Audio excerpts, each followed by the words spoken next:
News Bangladesh, সংবাদ দিনের শেষে। জাতীয় সংবাদ। বাংলাদেশের কাছে বিশ্বকে বদলে দেওয়ার মতো দুর্দান্ত সব আইডিয়া আছে বলে মন্তব্য করেছেন অন্তর্বর্তীকালীন সরকারের প্রধান উপদেষ্টা অধ্যাপক মোহাম্মদ ইউনূস। আজ রাজধানীর ঢাকার হোটেল ইন্টারকন্টিনেন্টালে বাংলাদেশ বিনিয়োগ সম্মেলন 2025-এর উদ্বোধনী অনুষ্ঠানে প্রধান অতিথির বক্তব্য দিতে গিয়ে এ মন্তব্য করেন তিনি। প্রধান উপদেষ্টা বলেন, বাংলাদেশে ব্যবসার ভালো সুযোগ রয়েছে। এই ব্যবসা শুধু বাংলাদেশের জন্য নয়, সারা পৃথিবীর জন্য সুযোগ তৈরি করতে পারে।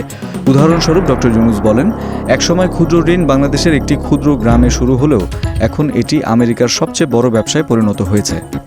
আগামীকাল বৃহস্পতিবার থেকে শুরু হচ্ছে চলতি বছরের এসএসসি ও সমমান পরীক্ষা, চলবে 13 মে পর্যন্ত। পরীক্ষা উপলক্ষে কেন্দ্রের 200 গজের মধ্যে পরীক্ষার্থী এবং পরীক্ষার সংশ্লিষ্ট ব্যক্তি ব্যতীত জনসাধারণের অনধিকার প্রবেশ সম্পূর্ণরূপে নিষিদ্ধ ঘোষণা করেছে ডিএমপি। আজ ডিএমপি কমিশনার শেখ মোহাম্মদ সাজ্জাদ আলীর সই করা এক গণবিজ্ঞপ্তিতে এই নিষিদ্ধ বিষয়ে জানানো হয়। এই আদেশ আগামী 10 এপ্রিল 2025 তারিখ থেকে পরীক্ষা অনুষ্ঠিত হওয়ার দিনগুলোতে পরীক্ষা চলাকালীন পর্যন্ত বলবৎ থাকবে।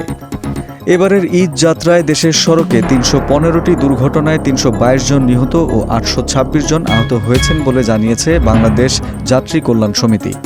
সমিতি আরও জানায়, একই সময়ে রেলপথে 21টি দুর্ঘটনায় 20 জন নিহত, 8 জন আহত হয়েছেন।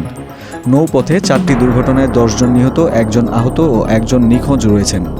সড়ক, রেল ও নৌপথে সর্বমোট 340টি দুর্ঘটনায় 352 জন নিহত ও 835 জন আহত হয়েছেন। আজ সকালে ঢাকা রিপোর্টার্স ইউনিটির সাগররুনি মিলনায়তনে আয়োজিত সংবাদ সম্মেলনে এই তথ্য জানান সমিতির মহাসচিব মোহাম্মদ মোজাম্মেল হক চৌধুরী।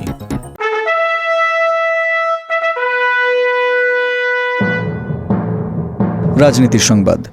গাজা ও রাফায় ইসরায়েলি বর্বরোচিত নৃশংসতার প্রতিবাদে এবং নির্যাতিত ফিলিস্তিনিদের প্রতি সংহতি জানিয়ে একদিনের কর্মসূচি ঘোষণা করেছে বাংলাদেশ জাতীয়তাবাদী দল বিএনপি। এর অংশ হিসেবে আগামীকাল বৃহস্পতিবার কেন্দ্রীয় কার্যালয়ের সামনে থেকে প্রতিবাদ ও সংহতি র্যালি বের করবে দলটি। আজ বিএনপির সহ দপ্তর সম্পাদক মোহাম্মদ তাইফুল ইসলাম টিপুর সই করা এক বিবৃতিতে এই কর্মসূচি ঘোষণা করা হয়। বিবৃতিতে বলা হয়েছে, গাজা ও রাফায় ইসরায়েলি বর্বরোচিত নৃশংসতার প্রতিবাদে এবং নির্যাতিত ফিলিস্তিনিদের প্রতি সংহতি প্রকাশ করে বাংলাদেশ জাতীয়তাবাদী দল বিএনপির উদ্যোগে বৃহস্পতিবার বিকাল 4টায় নয়াপল্টনস্থ বিএনপি কেন্দ্রীয় কার্যালয়ের সামনে থেকে প্রতিবাদ ও সংহতি র্যালি অনুষ্ঠিত হবে। আন্তর্জাতিক সংবাদ। ফিলিস্তিনের অবরুদ্ধ গাজায় ইসরায়েলি হামলায় অন্তত 24 ফিলিস্তিনির প্রাণহানি হয়েছে, আহত হয়েছেন আরও অনেকে।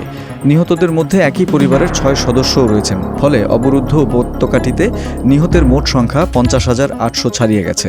আজ সংবাদ মাধ্যম আল জাজিরার এক প্রতিবেদন থেকে তথ্য জানা গেছে। প্রতিবেদনে বলা হয়েছে, মঙ্গলবার গাজা উপত্যকা জুড়ে ইসরায়েলি সেনাবাহিনী নতুন করে বিমান হামলা চালিয়েছে। এতে কমপক্ষে আরও 24 জন ফিলিস্তিনি নিহত হয়েছেন বলে চিকিৎসকরা জানিয়েছেন। তথ্য প্রযুক্তির সংবাদ। বাংলাদেশে স্টারলিংক ইন্টারনেট সেবার পরীক্ষামূলক ব্যবহার উদ্বোধন করেছেন অন্তর্বর্তী সরকারের প্রধান উপদেষ্টা ডক্টর মোহাম্মদ ইউনূস।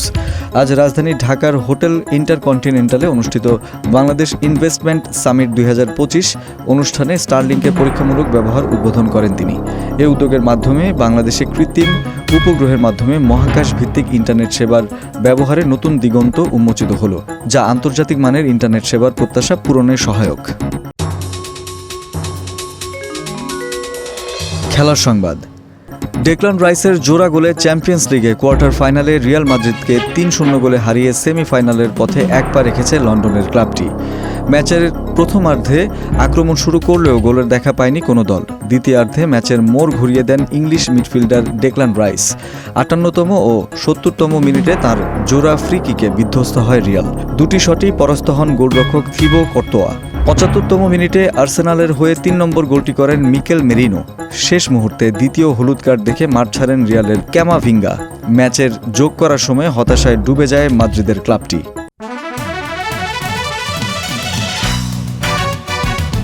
সংস্কৃতি বিনোদন। অভিনেত্রী শমী কায়সারকে জুলাই আন্দোলনে ঢাকার উত্তরা পূর্ব থানায় করা হত্যাচেষ্টা মামলায় গ্রেপ্তার দেখিয়েছেন আদালত। আজ ঢাকার সিএমএম আদালত এই আদেশ দেন। এর আগে 12 মার্চ হত্যাচেষ্টার অভিযোগে রাজধানীর উত্তরা পূর্ব থানায় করা মামলায় অভিনেত্রী শমী কায়সার জামিন পান। ওই দিন তার জামিন প্রশ্নের রুল অ্যাবসলিউট ঘোষণা করেন বিচারপতি আবু তাহের মোহাম্মদ সাইফুর রহমান ও বিচারপতি মোহাম্মদ শওকত আলী চৌধুরীর সমন্বয়ে গঠিত হাইকোর্ট বেঞ্চ। দর্শক, এই ছিল আজকের নিউজ বাংলাদেশ সংবাদ দিনের শেষ আয়োজন। দেশ বিদেশের প্রতিদিনের সবশেষ সংবাদ জানতে চোখ রাখুন www.newsbangladesh.com-এ। লাইক শেয়ার দিয়ে সঙ্গে থাকুন নিউজ বাংলাদেশের ফেসবুক পেজ ও ইউটিউব চ্যানেলে। ভালো থাকুন, সুস্থ থাকুন। আল্লাহ হাফেজ।